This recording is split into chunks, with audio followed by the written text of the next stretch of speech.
Good afternoon again. Thank you for watching this video, guys.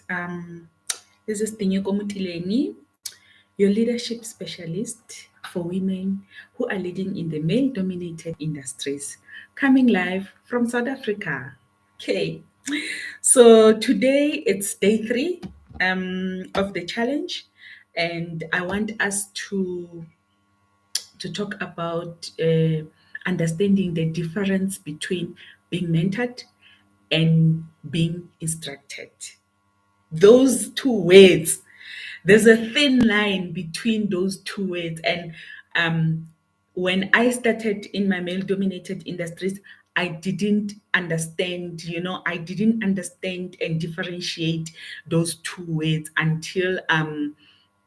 I had to until I was tired. I think, yeah, I'm that kind of a person. I cannot do one thing, all the time. I always come up with something better. So until I was tired and I was like, but I'm not being mentored, I'm being instructed, all the time to do things. And this is tiring, it's not who I am. So we continue with this challenge of thinking like a male, okay? Whereby we are told all the time, you must think like males, you must think like them. They're very intelligent, they're very clever. Yes, I'm not taking anything away from them. They are very intelligent, they're very clever. But we also have got a queen, in UK. Is it Queen Elizabeth? Yes, she's very clever, she's very intelligent. We also have got presidents in Africa who are females. They are also clever, they are also intelligent. So I don't know what is it, this thing of we must think like males, I'm just questioning that, guys. Just my question, nothing more, nothing less, just my question.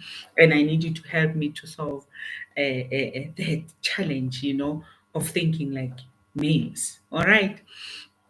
So please give this video thumbs up, the like the video, and please subscribe, guys, so that other children can see the video. And I'm also wanting to go to 100 what did they say, 1,000 subscribers, so I need to get there. So please subscribe and like the video. So let's find out what is the difference between being mentored and being instructed. First of all, let me tell you how I managed to solve the problem of being instructed instead of being mentored.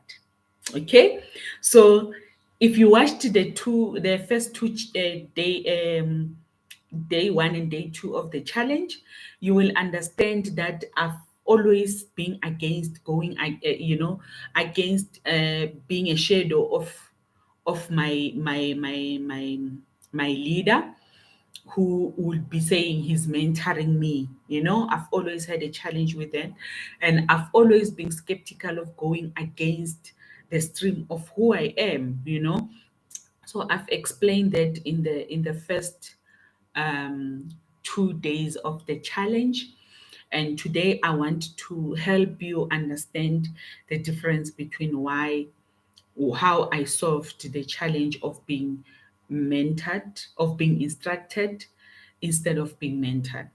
Okay, so sometime, I got tired of being instructed, of being told what to do, how to do, where to do, you know, and I felt like I'm a follower. I felt like, what, I'm not a leader. I'm just following instructions. So this position might as well being filled by a grade 12 somebody, because it's a matter of following instructions. Why did I have to go to school for all those years, to varsity for all those years, and collect those papers, you know certificates and all those things? Why did I have to do that if I have to be a follower? It didn't make sense to me.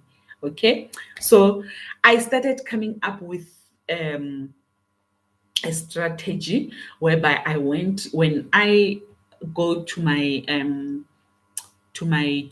mentor stroke manager or leader who would was males all the time in my leadership career.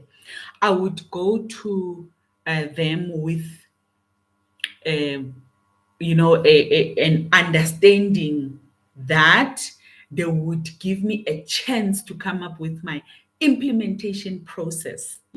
So if, let's say, we're in the meeting or something and we came up with a solution for the project, I would ask them before they even start with the implementation process, if the project is going to be directed by me, I would tell them that, you know what, guys, I get it.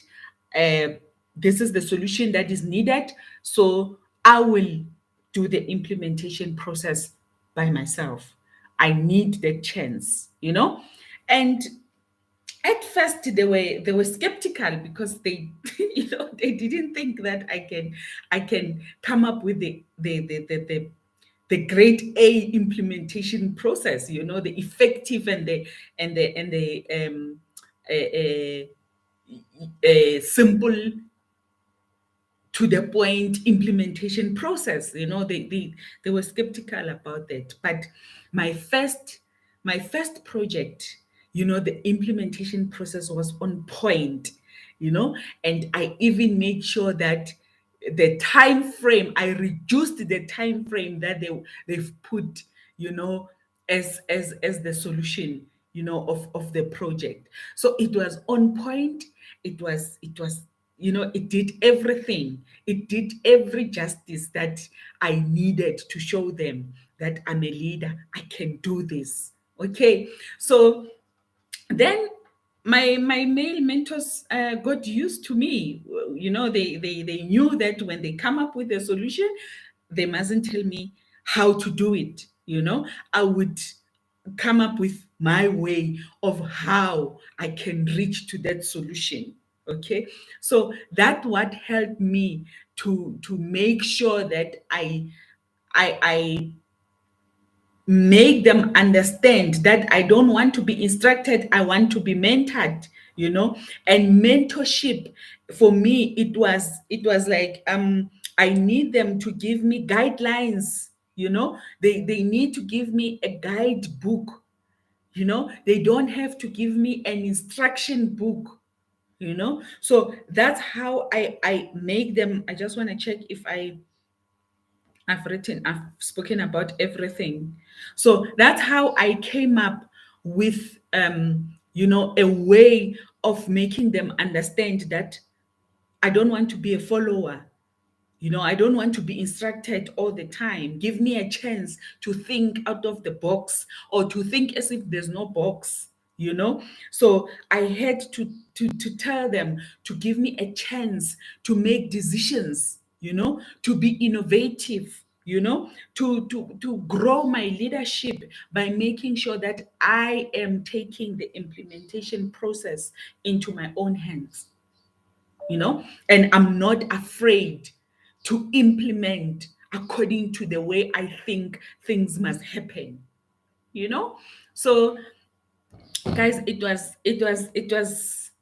that solution that made me understand, or made me get to a point whereby I get my male mentors not to instruct me all the time, to I made them to trust me, a little bit more. It's very, very disturbing when you are given a position and you are not trusted, and you are just there to follow and take instructions. For me, it doesn't make sense, really. It doesn't make sense. So I had to take charge of what is it that I want. I didn't wait for them to wake up one day and say, oh, we can trust her now. No, I didn't wait for that. I made sure that I confront them and I tell them what I want to do and how I want them to manage me. Have you ever heard about that word of managing up? you know. You don't have to manage down only, you also have to manage up. So I had to manage them and show them that I can do the job, you know, and make them trust me, you know. So I don't know what would have happened if that first project that I took upon the implementation process by myself had failed. I don't know what was going to happen, but you know what, I made sure that it doesn't fail, the implementation process doesn't fail. In fact, I produced more results, you know, more better results, you know. So I sort of what do they call, perform, you know, to their standards and above the standard, you know. So it was very good for me, guys, and I gained a lot of confidence, you know, and I gained a lot of strength to, you know, to go and present what is it that I need in order to be a good leader, you know. So remember, when I joined the industry, I was sort of a guinea pig of some sort, you know. In every industry that I would, in every company that I would go, I would be the first female leader, you know, to enter in that company, and I would always be the trial, the test and trial, you know, somebody whom they press buttons to see how I react all the time. But that gave me strength also, and gave me the ability to voice what I wanted, you know, and what I needed at the time, you know. So this kind of a challenge, you know, it's something that can help you to be great in what you are doing, you know, to craft your leadership skill, you know, in a way that you want it to be, you understand it to be, you know, because it's a journey, you don't reach the destination. Even now I'm still leading in my businesses, you know. So the leadership is a journey whereby you always um come up with strategies to be better. Always come up with strategies to be better, so that people can understand you and they can trust you. Especially if you are a female in the male dominated industries, you need to deal with this trust band first. You know, you when they trust you that you can do the job, then things becomes easier. But before, you need to deal with this trust band. Otherwise, you will be instructed for your whole life in the leadership career, and that is not nice, you know. If you are a leader like me and you don't like to be a follower, it frustrates you and you will get out of the industry because of that. But lucky enough, I didn't go out. I had to stand up for myself by making sure that I do the right thing, that my male mentors and managers can see that I can do the job, and they started trusting me. Okay. So thank you so much for watching today. I will definitely do continue with day 4 of the challenge tomorrow, so that you know, we get solutions on how to think like males. Okay, why do we have to think like males? We must get to that solution. Why do we have to think like male? So today I challenge you to ask yourself, are you being instructed or are you being mentored? Think about it. Okay, so don't forget to like and subscribe on this video, so that other children can find the information. Tinyiko Motileni, signing out from South Africa. Bye bye.